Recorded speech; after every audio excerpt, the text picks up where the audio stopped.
When installing surface-type cabinets and cutout boxes in damp or wet locations, it is crucial to take measures to prevent moisture or water from entering or accumulating within the enclosure. The National Electrical Code, or NEC, provides specific guidelines for this purpose.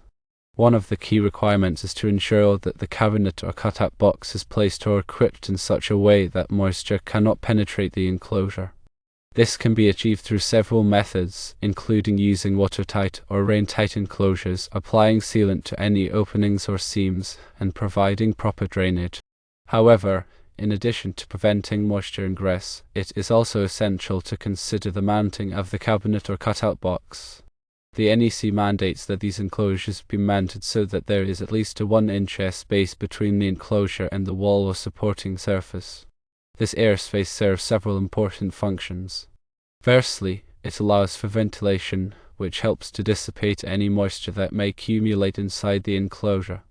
Secondly, it prevents the enclosure from coming into direct contact with the wall, which can create a pathway for moisture to wick into the enclosure. Thirdly, it provides a space for any condensation that may form on the outside of the enclosure to evaporate. The 1-inch airspace requirement applies to all surface-type cabinets and cutout boxes installed in damp or wet locations, regardless of the size or type of enclosure. It is important to note that this requirement is in addition to any other applicable requirements, such as the use of appropriate fittings and connectors. To comply with the 1-inch airspace requirement, there are several different methods that can be used. One common method is to use standoffs or spacers to create the necessary gap between the enclosure and the wall. These standoffs can be made of metal, plastic, or other suitable materials. Another method is to use a mounting bracket that is designed to provide the required airspace. When selecting a mounting method, it is important to consider the weight of the enclosure and the type of wall or supporting surface. The mounting method should be strong enough to support the weight of the enclosure and to withstand any vibrations or other forces that may be present. It is also important to ensure that the mounting method does not create any sharp edges or other hazards that could damage the enclosure or create a safety risk. In addition to the 1-inch airspace requirement, there are several other considerations that should be taken into account when installing surface-type cabinets and cutout boxes in damp or wet locations. Firstly, it is important to select an enclosure that is suitable for the environment. Enclosures that are designed for wet locations are typically made of corrosion-resistant materials and have features such as gaskets and sills to prevent moisture ingress. Secondly, it is important to use appropriate fittings and connectors. Fittings and connectors that are designed for wet locations are typically watertight or rain-tight and are made of corrosion-resistant materials. Thirdly, it is important to properly ground the enclosure. Grounding helps to protect against electrical shock and can also help to prevent corrosion. Fourthly, it is important to inspect the installation regularly to ensure that it is still in good condition. Any damage or deterioration should be repaired promptly. Ignoring these guidelines can lead to serious problems. Firstly, moisture accumulation within the cabinet or cutout box can cause corrosion and damage to electrical components. This can lead to malfunctions, equipment failure, and even fires.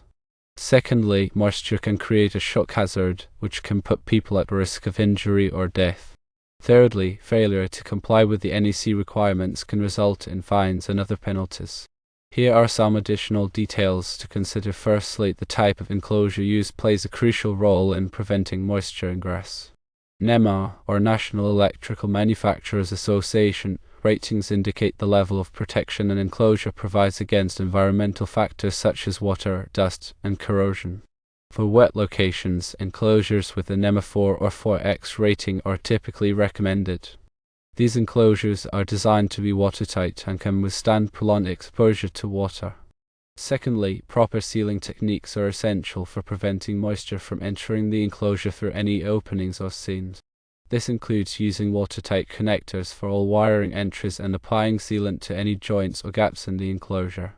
The sealant should be compatible with the enclosure material and should be applied according to the manufacturer's instructions.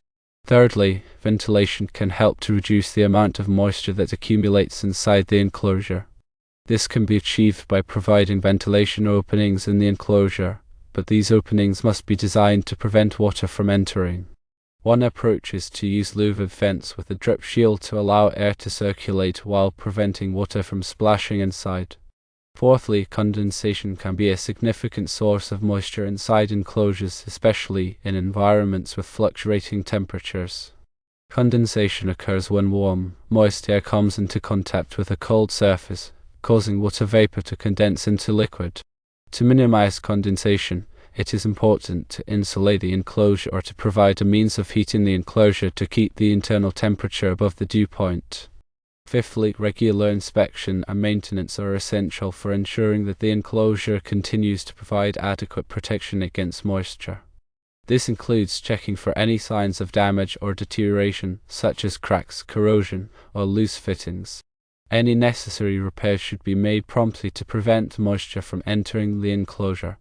The NEC provides specific guidelines for the installation of electrical equipment in wet locations in Article 314. Article 314 covers outlet, device, pull, and junction boxes, conduit bodies, fittings, and hand-hole enclosures. Section 314.15 specifically addresses the requirements for damp or wet locations. This section states that in damp or wet locations, surface-type enclosures shall be placed or equipped so as to prevent moisture or water from entering or accumulating within the box or enclosure. They shall be mounted so there is at least a 0.25-inch airspace between the enclosure and the wall or other supporting surface. This requirement is intended to prevent moisture from being trapped between the enclosure and the wall, which can lead to corrosion and other problems. Additionally, all boxes and fittings installed in wet locations shall be listed for use in wet locations. This means that they have been tested and found to be suitable for use in environments where they are likely to be exposed to water. The listing mark will be visible on the product. When installing boxes and fittings in wet locations, it is important to use the correct type of fittings and connectors. These fittings and connectors should be designed to prevent water from entering the box or enclosure. For example, when using conduit, you should use watertight connectors to connect the conduit to the box. These connectors will have a rubber gasket or O-ring that will seal the connection and prevent water from entering the box. It is also important to seal any openings in the box or enclosure. This can be done by using a sealant or caulk that is designed for use in wet locations. The sealant or caulk should be applied to all openings in the box, including the conduit entries, the cover, and any other holes or cracks. In addition to the requirements in Article 314, there are also other NEC articles that address the installation of electrical equipment in wet locations. For example, Article 430 covers motors and motor circuits, and it includes specific requirements for the installation of motors in wet locations.